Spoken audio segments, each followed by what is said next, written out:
Hello, students. Today I'll begin with the poem Preludes by T.S Eliot.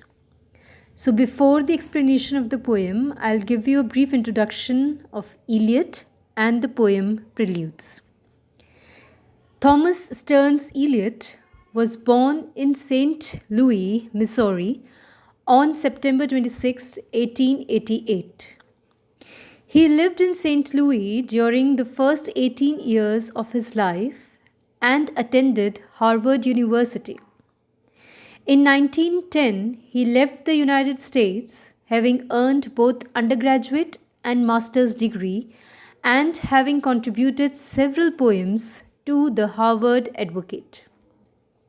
It was in London that Eliot came under the influence of his contemporary Ezra Pound, who recognized his poetic genius at once and assisted in the publication of his work in a number of magazines, most notably the Love Song of J. Alfred Prufrock in Poetry in 1915.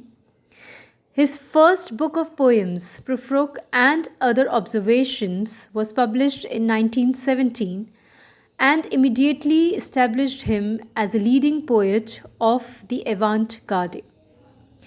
With the publication of The Wasteland in 1922, which is now considered by many to be the single most influential poetic work of the 20th century, Eliot's reputation began to grow to nearly mythic proportions.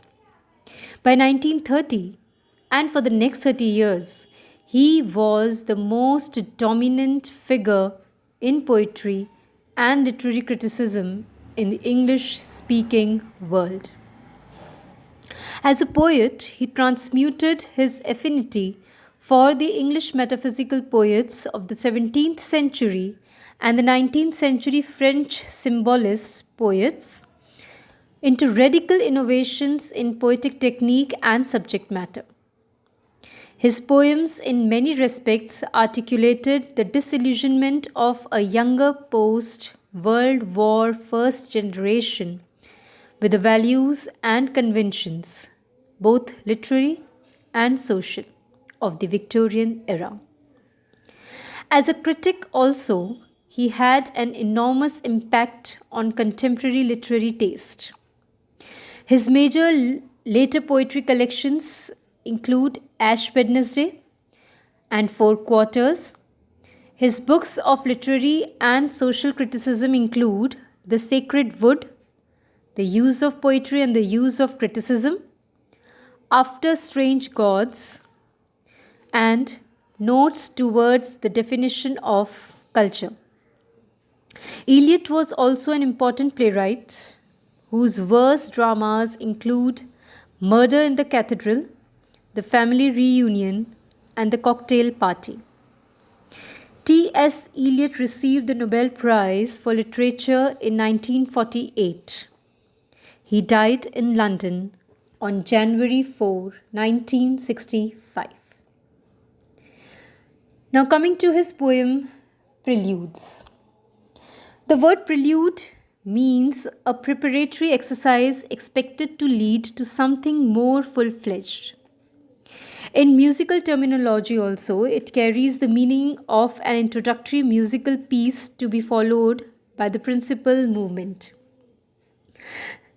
The poems included in his preludes are 4 such sketches written in 1910-1911, vividly done with a painter's eye and capturing landscape and atmosphere in the first 2 sections of the poem and describing 2 character sketches in the last 2 sections of the poem.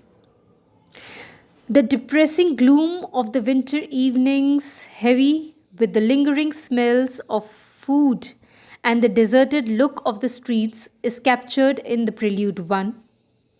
The second prelude, after describing the morning hours, leads to the human beings in its concluding lines. The next 2 are about living human beings and a man and a woman. The word I enters only in the second part of Prelude 4. These poems depict the sad, the sordid, and the lonely. Words like broken blinds, burnt out, muddy, stale, gutters, soiled, trampled, vacant stress this aspect. These descriptions contrast very sharply with the descriptions either of the Romantics or the pre Raphaelites.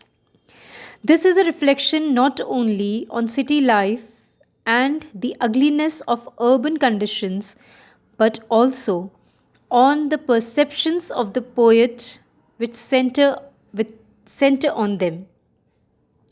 There is a great deal of objectivity and even a measure of sardonic humor. The then society of Eliot is presented as a wasteland where corruption and desolation are dominant in the cycle of meaningless life. The title of the poem holds a special position in terms of analysis. Preludes is just a small window view of the characteristics of the empty society we are shown. It is likely that Eliot considered the subject matter of preludes when crafting the not quite consistent pattern of rhyme and rhythm. Considering that the text focuses on modern life, it makes sense that no one pattern could contain all the parts of this poem. That's all for the introduction of T.S. Eliot and his poem Preludes. Thank you.